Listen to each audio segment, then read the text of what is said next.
Vous pensiez que l'esclavage avait disparu depuis le XIXe siècle, c'est faux. Aujourd'hui, l'esclavage moderne touche 46 millions de personnes dans le monde selon l'ONG Walk Free, la majorité des victimes étant des femmes et des enfants. Ils représentent une main-d'œuvre forcée qui travaille dans des conditions parfois dangereuses, au contact de produits chimiques et d'engrais agricoles. Ils sont très mal payés et souvent enfermés, privés de papiers d'identité, soumis à des violences physiques et psychologiques. Une victime sur 3 est un enfant. Ils sont enlevés de leur foyer et de leurs écoles. Ils sont enrôlés de force dans des armées.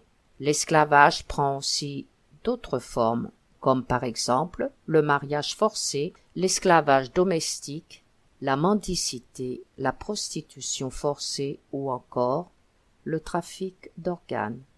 Ainsi, le Bangladesh était autrefois connu pour ses chantiers navals. Maintenant, on y détruit des bateaux qui contiennent des substances toxiques.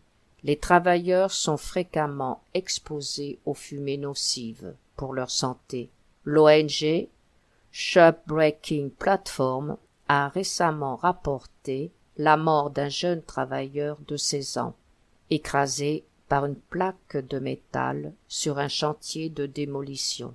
Il travaillait 12 heures par jour pour un salaire de misère.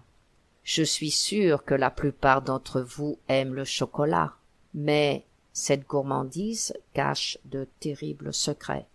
Sa récolte nécessite de nombreux saisonniers, parmi eux des enfants.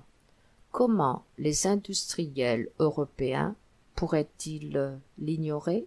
Selon les informations officielles de l'UNICEF, plusieurs centaines de milliers d'enfants travailleraient dans les plantations cacaoyères en Afrique.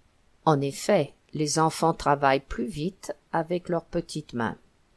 Pour la récolte du coton, les journaliers, c'est-à-dire les ouvriers agricoles payés à la journée, touchent un salaire moyen situé entre 7,66 $ et 11,49 $ par jour. Ils n'ont pas accès à l'eau potable et sont directement exposés aux pesticides, sans compter qu'ils manipulent des outils dangereux.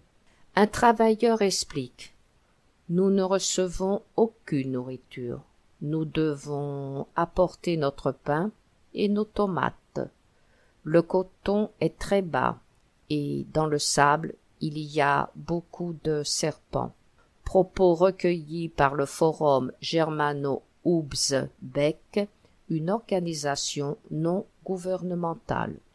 Divers organismes comme l'UNICEF, la Fondation ICI ou la Fondation OICEM œuvrent pour que tout individu reçoive un salaire minimum pour vivre correctement, un travail décent, le droit de former des syndicats et de négocier collectivement.